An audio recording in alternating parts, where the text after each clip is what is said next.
Roberto. Atenção, vai. Narrativas compartilhadas, tenho o grande prazer de continuar ouvindo o professor Lado Vanucci, assessor especial da Uniso, que agora vai contar-nos um pouco a respeito do processo de criação do mestrado em educação na Uniso. Com a palavra, então, professor Raul. De fato, a decisão de criar o mestrado em educação a gente esperava contar com o apoio da Unicamp e tivemos esse apoio. A gente se lembra que fomos, junto com o professor Wilson Sandano e mais outros 3, até Campinas.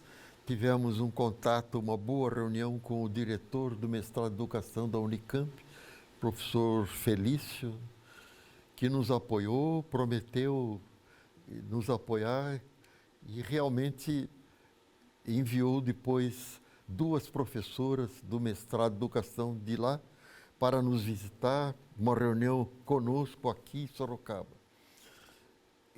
Dadas essas informações básicas, a gente então encaminhou o processo à CAPES e realmente a gente conseguiu, um ano depois, o início desse mestrado lá no campus Seminário.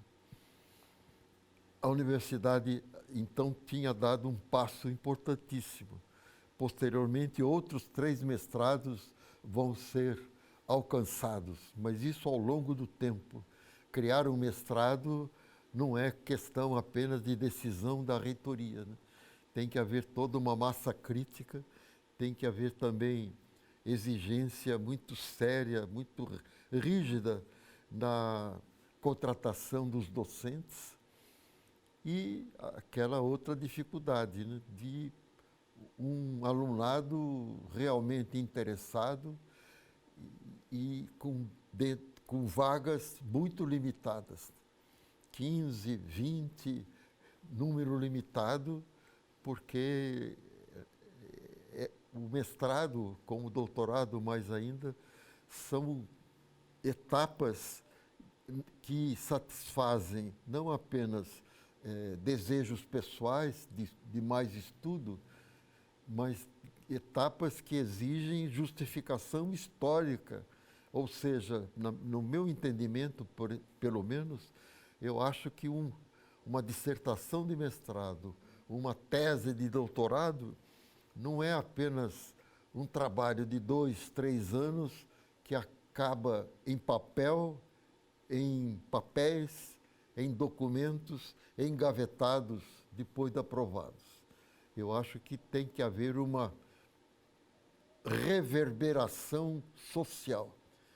Tanto estudo, tanto empenho humano, físico, intelectual e também tanto dispêndio financeiro da instituição e do candidato tem que ser sucedido e prolongado e concretizado em eficiência social. Por isso, esses mestrados, doutorados com os quais a Uniso conta hoje, 4 mestrados, educação, ciências farmacêuticas, comunicação e problemas ambientais e tecnológicos, mestrados e doutorados. Nessas 4 grandes áreas, é uma grande conquista da Universidade de Sorocaba. Ao lado dessas grandes realizações, mestrados, doutorados, eu quero distinguir no meu tempo de reitoria, que foi de setembro de 94 a 10 de fevereiro de 2010, 15 anos, eu gostaria de lembrar algumas coisas que eu reputo importantes para definir o perfil da Uniso. A primeira grande definição da Uniso é que ela é a universidade comunitária. Esse adjetivo precisa de esclarecimentos insistentes. Por quê? Porque a gente escuta falar em cozinha comunitária, polícia comunitária, eu acho adjetivos belíssimos para uma cozinha. Quem que não gosta de uma cozinha comunitária? Dá uma ideia de abertura, dá uma ideia de muita gente trabalhando para fazer a comida e, quem sabe, até para se alimentar daquela comida. Bendita cozinha comunitária. Polícia comunitária, nossa, que simpatia. Polícia amiga, polícia próxima, polícia aberta, não polícia com arma implantada na cara do freguês. Mas o bonito desse adjetivo, nesses casos, fica complicado, fica prejudicado quando se fala em universidade comunitária. Parece que universidade comunitária é assim, uma casa da mãe Joana, né? Uma casa aberta, é da comunidade. Nossa, que bom! Finalmente apareceu quem se lembrou de nós. Ensino gratuito. E não é isso. Universidade comunitária não se caracteriza pela gratuidade, não pode se caracterizar pela gratuidade. Por quê? Precisamente porque ela é da comunidade. Se é da comunidade, é de todos nós. Se é de todos nós, não só de quem está dentro da Uniso, mas de quem está fora, da sociedade toda. Se é de todos nós, ela tem que ser sustentada por todos nós. E qual a casa, qual a família, qual a instituição, qual a associação que se sustenta sem dinheiro? Para o prédio, não construir só, mas manter água, eletricidade, manutenção. Os funcionários, uma instituição, uma universidade, hoje tem a Uniso 62 cursos de graduação, uma dezena de cursos de especialização, 4 mestrados, 4 doutorados, mais de 400 funcionários, muito mais. Funcionários, acho que chega a 700, mais de 400 professores. Os funcionários terceirizados, no estacionamento, na limpeza, tudo isso é um mundo de gente que trabalha para viver, para sobreviver, tem que ser pago. Então, a universidade comunitária, falando mais claro, é uma universidade que cobra mensalidade. Por quê? Porque não tem ajuda oficial financeira nem do governo federal, nem do governo estadual, nem do governo municipal. Ou seja, ela não é pública.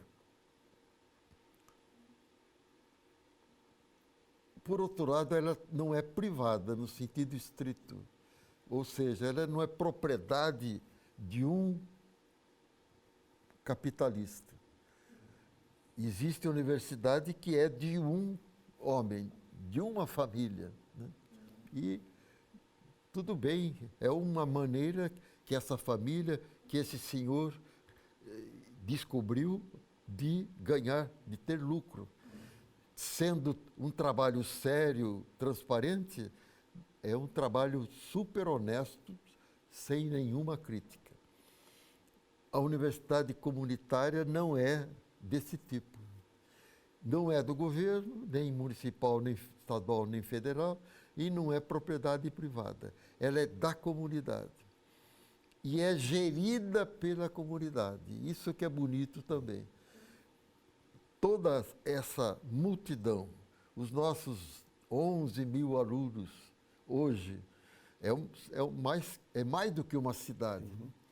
Toda essa multidão de alunos, funcionários, professores, terceirizados, tudo isso tem que ter algum poder de organizar, de dirigir essa sociedade. E é aí que aparece, então, o Conselho Universitário. O Conselho Universitário, que é constituído por gente de dentro e por gente de fora da universidade. Esse Conselho Universitário tem cidadãos e cidadãs representando a sociedade sorocabana. Essa é a maior autoridade da universidade. Não é a reitoria, não.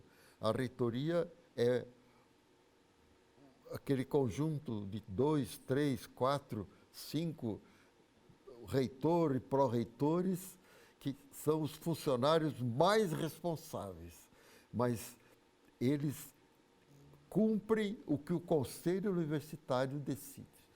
Conselho que se reúne uma vez por mês para estudar, resolver os problemas, as expectativas da universidade.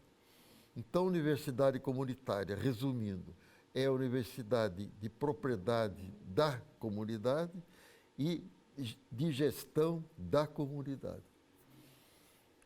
Essa foi a grande preocupação, deixar bem claro quem nós somos.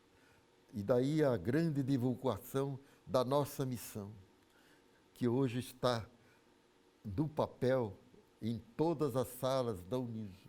A missão da universidade está ali clara. Ser uma universidade comunitária, que através do ensino, da pesquisa, da extensão, procura formar agentes sociais que transformem, transformadores da sociedade à luz de princípios cristãos. A outra grande preocupação da universidade era, para ser uma universidade de fato, a prática da pesquisa. O ensino, a gente já falou, muitos cursos de graduação, de especialização e de pós-graduação estricto sensu.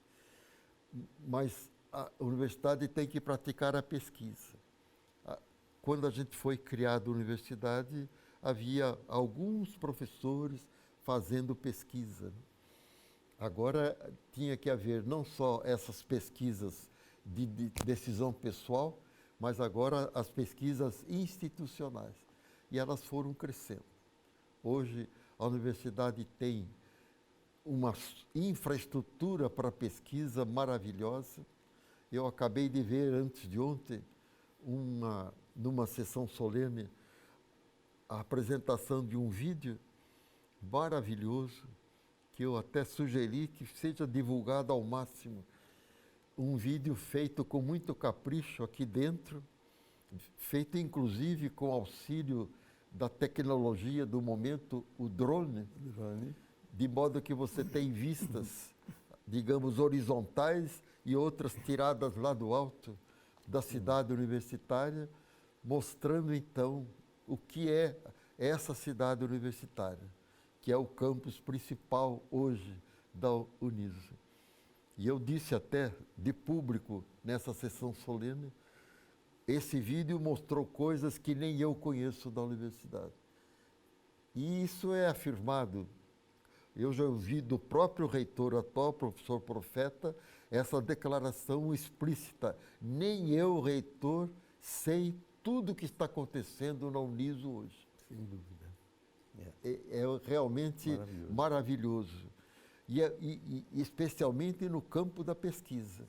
Até porque a pesquisa é um processo assim, muito, não é em segredo, né? Mas é muito fechado.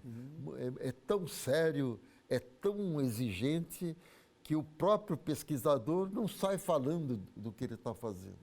Às vezes nem é recomendável que fale. E, por outro lado, a pesquisa tem um lado aberto, que são os laboratórios. Se você tiver coragem, tente andar por todos os laboratórios que a Uniso tem hoje. É quase impossível. Você precisaria fazer isso muitos e muitos dias. Né? E é altamente cansativo também. Sem falar que a gente precisa de alguém que vá junto explicando cada instrumento, cada equipamento. Mas é maravilhoso você ver aquele aluno, aquele doutorando, aqueles funcionários voltados a esta ou aquela pesquisa, que tem não apenas, repito, aquele aspecto de interesse e autorrealização do pesquisador, mas, de novo, o interesse social. o outro grande eixo da universidade autêntica é a prática da extensão. É lamentável que, às vezes, nós temos pelo Brasil afora universidades que, não digo que deprimem, mas que esquecem um pouco essa área da extensão. Na Uniso, não. A Uniso nasceu comunitária antes de ser oficialmente. Por quê? Porque a extensão, o que é? É um caminho de mão dupla. A universidade se oferece para ajudar a sociedade e a sociedade conta para a universidade, entrega para a universidade qual é o problema, qual é a exigência e quais são os valores que a sociedade tem. Aquele bairro com tantos problemas parece que é só negatividade e não é assim. Além do fato de serem 100, 200, 1.000, 10.000 pessoas, pessoas humanas, como qualquer universitário, lá dentro existem valores que a gente precisa descobrir. A solidariedade, por exemplo, eu tenho absoluta certeza, existe muito mais forte num bairro isolado, periférico, do que num condomínio de alto luxo. Um valor maravilhoso, a solidariedade. Outro valor que existe muito dentro de um bairro periférico é a receptividade. Para você entrar num condomínio é uma luta, viu? É uma luta. A pé, acho que nem entra, viu? De carro, precisa apresentar muita coisa, documento disso, daquilo, às vezes abrir porta-mala. Nos bairros periféricos você vai entrando. Em Sorocaba eu nunca tive problema nenhum para entrar no Novo Mundo, no Habiteto, na Vila Barão. É um alto valor, a receptividade. A Uniso tem essa vontade e essa prática de ir aos bairros, através dos seus cursos, dos seus alunos, dos seus professores e dos seus projetos. Então, a Uniso hoje é a universidade comunitária que pratica a pesquisa, que pratica a extensão e procura ser ímpar na prática do ensino. Dentro de outras características interessantíssimas da reitoria, eu destacaria ainda alguns pontos. Por exemplo, a criação, em 1998, do projeto de alfabetização de adultos. Foi criado o projeto com um nome, na época, interessante, 100 algarismos, 100, o número 100. 100 analfabetos. Esse programa foi criado com esse nome, 100 analfabetos. Foi criado em 98, no sentido de fazer com que a universidade, através dos seus professores e alunos, pudesse oferecer núcleos de alfabetização de adultos, de pessoas de 15 anos para cima que não tiveram oportunidade de se alfabetizar na idade adequada, própria.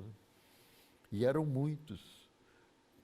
Os núcleos foram sendo criados, tivemos um professor, o inicial coordenador do curso, professor Ayrton, entusiasmadíssimo, jovem professor, que abriu os primeiros caminhos, e depois outro grande achado meu, que foi a professora Beatriz Maganha, a Bia, famosa Bia, que até hoje é a coordenadora desse projeto, desse programa maravilhoso. Hoje não é mais 100 analfabetos, mas está integrado digamos assim, no programa de alfabetização da cidade e do país, que é o PROEJA, né? Proeja. Programa de Educação Jovens. de Jovens E e Adultos, PROEJA. O nosso PROEJA hoje, então, já é uma instituição, diria assim.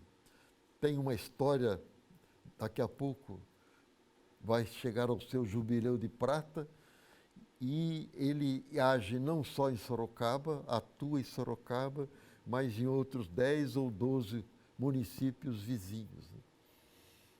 E como que ele atua? Atua através de núcleos com professores, às vezes do próprio núcleo, voluntários, ou professores da própria universidade. E com coordenadores também. Então, nós temos a grande coordenadora, a professora Bia, depois temos um grupo, se não me engano, de 5 coordenadores. Esses coordenadores cuidam de 5, 6 núcleos, e os núcleos, então, se espalham em Sorocaba, vários núcleos, em Salto Pirapora, Araçoiaba, Iperó, por aí vai. Certo. Um trabalho muito bonito. Daqui a poucos dias, sábado agora, ou quarta, não me lembro bem, mas agora, amanhã, dia 27 de outubro, Quarta-feira. eu estou até convidado, vai haver mais uma formatura Sim. aqui na cidade universitária. É uma atitude que eu reputo muito bonita, muito feliz. E uma Fazer das com que esses formaturas- jovens e adultos alfabetizandos venham até a cidade universitária, no salão nobre, receber o seu certificado. Então, e teve uma das formaturas em que eles publicaram um livro, né? Certo? Também tudo isso. Já publicaram vários livros de poesias dos alfabetizados, feitas por eles, e de crônicas escritas Contos, por eles isso, também. perfeito. Prova máxima de que eles não só se alfabetizaram, mas dentro da nossa visão política e social de alfabetização. Não é apenas fazer com que eles saibam escrever o nome ou ler alguma coisa, mas que eles sejam tratados e se autotratem como sujeitos históricos na sociedade brasileira, capazes até de escrever um livro, capazes, sobretudo, de atuar na sociedade. Aliás, é gente que já está atuando. Sim. Ela se alfabetizou, é cozinheira, Sim, sabe fazer arroz e feijão que eu, pós-graduado, não sei fazer. sim. O outro que se alfabetizou pela Uniso é pedreiro, levanta a casa. Eu não sei levantar uma fileira de tijolos. Então, é gente que não só se alfabetizou no sentido estrito, mas que se tornou cidadão. Sim, com certeza. Outra coisa maravilhosa que a Uniso fez e faz e continua fazendo é apoiar a coleta seletiva de lixos em Sorocaba. Ótimo. Então, podemos, daqui a pouco, conversar a Certo. respeito disso, uma pequena pausa, e daqui a pouco continuamos ouvindo essa história magnífica do professor Aldo Vanucci. Até já.